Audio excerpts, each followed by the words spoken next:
बोधिधर्मन बहुत बड़े वैद्य थे। हमारे देश के लगभग हर जंगल में हजारों बीमारियों के इलाज के लिए जड़ी बूटियां हैं, लेकिन उनकी दी गई जानकारी समय समय पर नष्ट होती गई। बोधिधर्मन को हर एक पत्ते का गुण और जड़ की पहचान थी।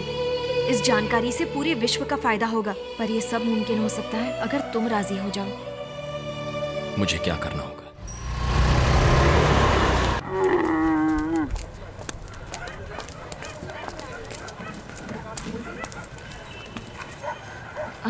अरविंद,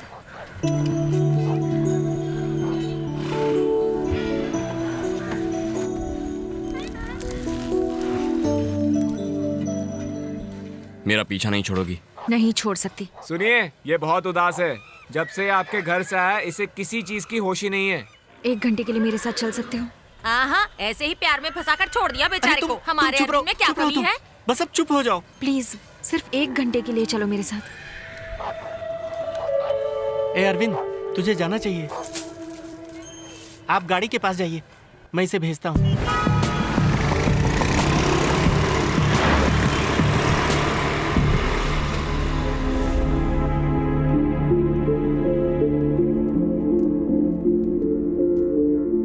यहाँ क्यों लेकर आई हो? आओ बताती हूँ। यहाँ रखी हुई हर चीज के पीछे एक कहानी है। हम लोग इस देश के सच्चे नागरिक नहीं हैं। हजारों साल पहले इस देश को वीरता और सभ्यता जिन्होंने सिखाई थी, वही सच्चे नागरिक हैं।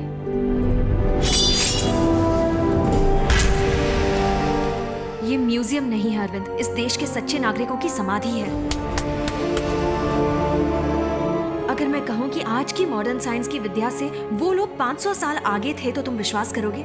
साइंटिस्ट ने स्पेस रिसर्च से ये बताया है कि 9 ग्रह हैं। वो टेलीस्कोप से देखकर बता रहे हैं। लेकिन हमारे इस देश में आज से हजारों साल पहले लोग मंदिरों में 9 ग्रहों की पूजा करते थे। कैसे? धरती का रेडियस 1500 साल पहले आर्यभट्ट ने कैसे बताया था? आज अगर बोलते हैं बारिश होगी तो धूप निकलती है, अगर कहते हैं धूप निकलेगी तो बारिश होती है। यही है मॉडर्न साइंस। लेकिन 20 साल बाद आने वाले अमावस्या और पूर्णिमा के बारे में हम घर बैठे बैठे आज ही बता देते हैं। वो कैसे? ये है हमारा साइंस। इस किताब को देखो।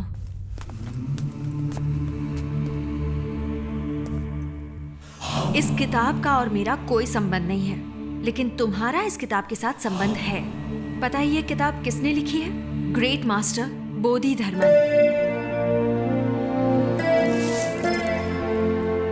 एक भारतवासी, उन्हें दूसरा बुद्ध मानते थे।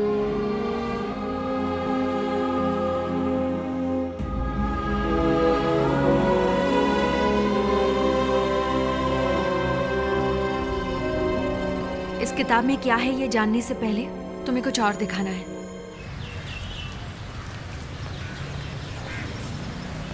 थैंक्स अरविंद। थैंक्स किस लिए? तुम इस रिसर्च के लिए राजी हुए इसलिए। आज जो मीटिंग होने वाली है वो 3 साल से मेरा सपना है। तो तुम 3 साल से कोशिश कर रही? 3 साल पहले तो मैंने अपना रिसर्च वर्क स्टार्ट किया था। बहुत रेफरेंसेस जमा करके थियोरी भी कर चुकी हूँ। अमेरिका, चाइना और कनाडा में थीसिस भी भेजी थी, पर कहीं से कोई रिस्पॉन्स नहीं आया। क्या तुम वो इंडिया में नहीं कर सकती? कर सकती हूँ, पर जिंदा इंसान की रिसर्च करने के लिए यहाँ की गवर्नमेंट की परमिशन चाहिए। इसलिए ये मीटिंग रखी है। आज सब बड़े साइंटिस्ट आए हैं, लेकिन मैं ही इस रिसर्च को डिटेल में एक्सप्लेन कर सकती हूँ। देखो, इस तरह के researches the American society of human genetics में कंडक्ट किए जाते हैं, क्योंकि ह्यूमन बीइंग्स पर रिसर्च कंडक्ट करने के लिए बहुत सारे लॉज इन्वॉल्व होते हैं। हाँ, थियोरेटिकली तुम्हारी रिसर्च बिल्कुल परफेक्ट है। Thank you. देखते हैं बाकी के साइंटिस्ट इस बारे में क्या सोचते हैं। ओके। ये प्रोफेसर रविंद्रनाथ त्यागी हैं। दुनिया के सभी साइंटिस्ट के साथ इनका कनेक्शन है, मुझे काफी इनकरेज करते हैं। तो आखिर में मैं यही कहूंगा कि मेरी डीएनए रिसर्च है इम्यूनिटी को डेवलप करना हेरिडिटरी डिजीजेस के खिलाफ। Thank you. Next, Sudha Chaturvedi. I am Sudha Chaturvedi. I'd like to thank everyone for this wonderful opportunity today. I'm pursuing genetic engineering. Even school kids conduct genetic researches nowadays. My research is based on genetic disorders and genetic memory. मैं भारत के विकास और खोज के बहुत सारे उदाहरण देना चाहती हूँ, इसलिए क्या मैं हिंदी में बात कर सकती हूँ?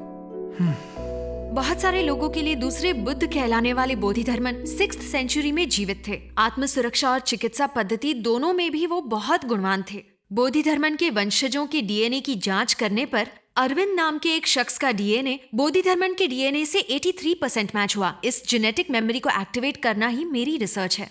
तुम्हारी रिसर्च तो बहुत एडवांस है। अमेरिका ने इस पर अभी सोचना ही शुरू किया है। नहीं सर, बोधिधर्मन ने उस किताब में इसके बारे में बहुत कुछ लिखा है। हिंदी किताब पढ़ के जेनेटिक रिसर्च नहीं कर सकते हैं। वो किताब हिंदी में है, बस इसी कारण से उसे बेकार मानना क्या सही होगा सर? मिस्टर नेल्सन, ये तो आजकल का फैशन हो गया। जहाँ भी देखो बस हिंदी हिंदी ही बोलो।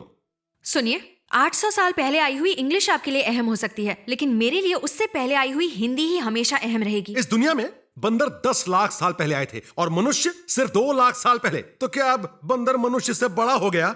तुम्हारी हिंदी बंदर के जैसी है। हाँ, पुरानी तो है लेकिन किसी काम की नहीं है।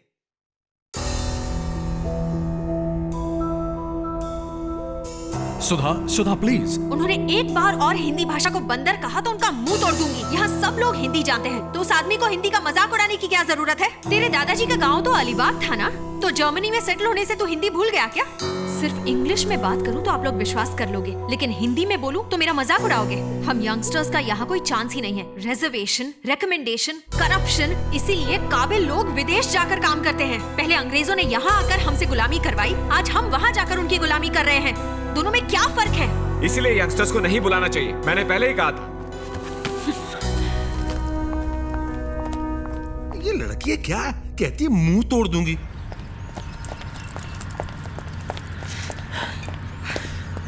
क्या हुआ सुधा?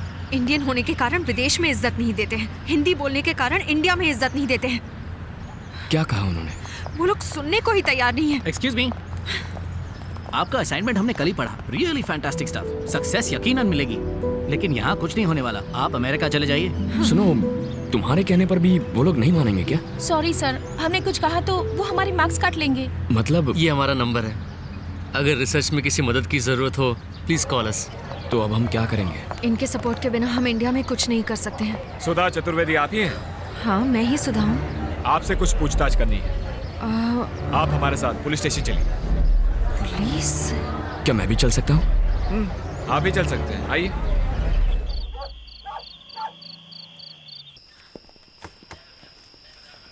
इसे पहचानती हैं आप? संतोष, ये तो मेरा पड़ोसी है, पर इसे यहाँ क्यों? इसने अपने बाप को मार दिया, गला काट के। ये हादसा हुआ है आपके दरवाजे के सामने। अब ये बार बार कह रहा है कोई चाइनीज आदमी आपको मारना चाहता है, पूछिए इससे। संतोष, दीदी, मैंने कुछ नहीं किया दीदी। कुछ आवाज सुनकर पिताजी गए। आपके दरवाजे का ताला कोई चाइनीज आदमी खोल रहा था। पिताजी ने उस चाइनीज आदमी से पूछा तो उसने पिताजी का गला काट दिया। मुझे लगता है वो आपको मारने आया था दीदी। बस यही बात दोहराया जा रहा है। रो मत बेटा, खाना खा लो। इन बच्चों को देखो, इन सबको कैंसर है। 7-8 साल के बच्चों को कैंसर हो गया। इनकी क्या गलती हो सकती है? इतनी सी उम्र में इन्होंने ऐसा कोई नशा भी नहीं किया कि इन्हें कैंसर हो जाए।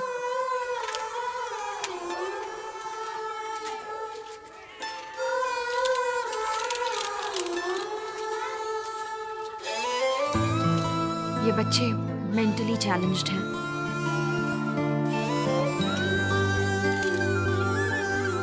दूसरे सभी बच्चे खुशी से स्कूल जाते हैं, पर सिर्फ ये जीने के लिए संघर्ष कर रहे हैं। क्या वजह हो सकती है इसकी? जेनेटिक डिसऑर्डर, जो जन्म से ही होता है। एक इंसान का डीएनए ही उसकी बीमारी या उसकी काबिलियत दोनों तय करता है। हमारे शरीर के हर एक सेल में वो डीएनए होता है।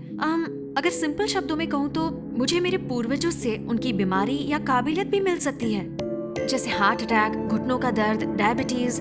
इन बच्चों को हुई ये खतरनाक बीमारी, इन सब का कारण खानदानी डीएनए हो सकता है। ऐसी बीमारी जो खानदानी है, इसका इलाज हम डीएनए से ठीक कर सकते हैं। यही मेरी रिसर्च है। अरे हाँ, एक और खास बात, इस रिसर्च से गुणों और काबिलियत को भी आसानी से वापस लाया जा सकता है। एक चित्रकार और एक वीर पुरुष के वंशजों के डीएनए में वो काबिलियत अभी भी होगी। उस डीएनए को ट्रिगर करके हम उस काबिलियत को वापस ला सकते हैं। इसी के बारे में बोधिधर्मन ने 1600 साल पहले उस किताब में लिखा है। 1600 साल पहले लिखी किताब में डीएनए रिसर्च के बारे में लिखा है। पता है, इन सबको हमें भगवान नहीं मानकर एक साइंटिस्ट मानना चाहिए। अभी 2 साल पहले की बात है, एक रिसर्च ऑर्गेनाइजेशन ने बोधिधर्मन के कब्र की खुदाई की। ये देखो, कब्र से मिले बोधिधर्मन के स्केलेटन, बाल और दांतों से रिसर्चर्स को उनके डीएनए का सैंपल मिला। ये मैंने इंटरनेट पर देखा था।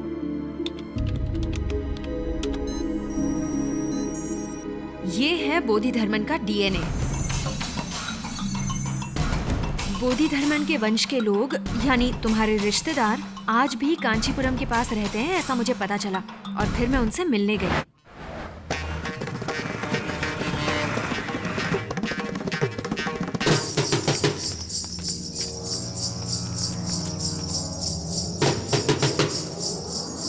बोधिधर्मन का डीएनए पैटर्न तुम्हारे किसी रिश्तेदार से मैच करेगा, ये सोचकर मैंने उन सब का ब्लड टेस्ट किया।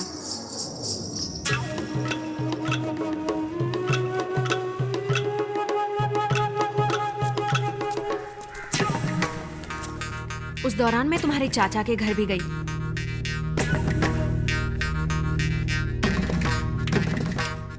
पर वहां कुछ देखकर मैं हैरान हो गई। दीवार पर लगी तुम्हारी फोटो बिल्कुल बोधिधर्मन जैसी लग रही थी।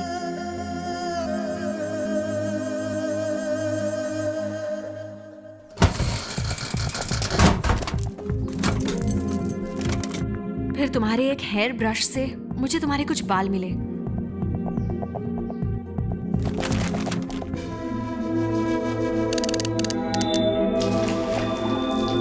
जैसा मैंने सोचा था, तुम्हारा डीएनए पैटर्न बोधिधर्मन के डीएनए पैटर्न से 83% मैच हो रहा था। बस तभी से मैं तुम्हें ढूंढने लगी।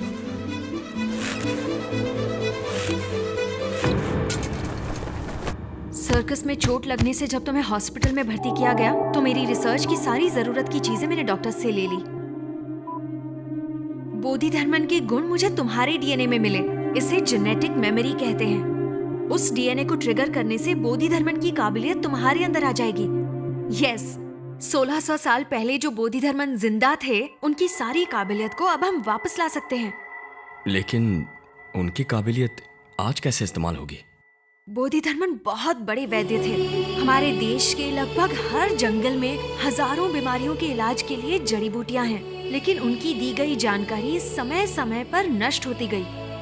बोधिधर्मन को हर एक पत्ते का गुण और जड़ की पहचान थी। इस जानकारी से पूरे विश्व का फायदा होगा, पर यह सब मुमकिन हो सकता है अगर तुम राजी हो जाओ। मुझे क्या करना?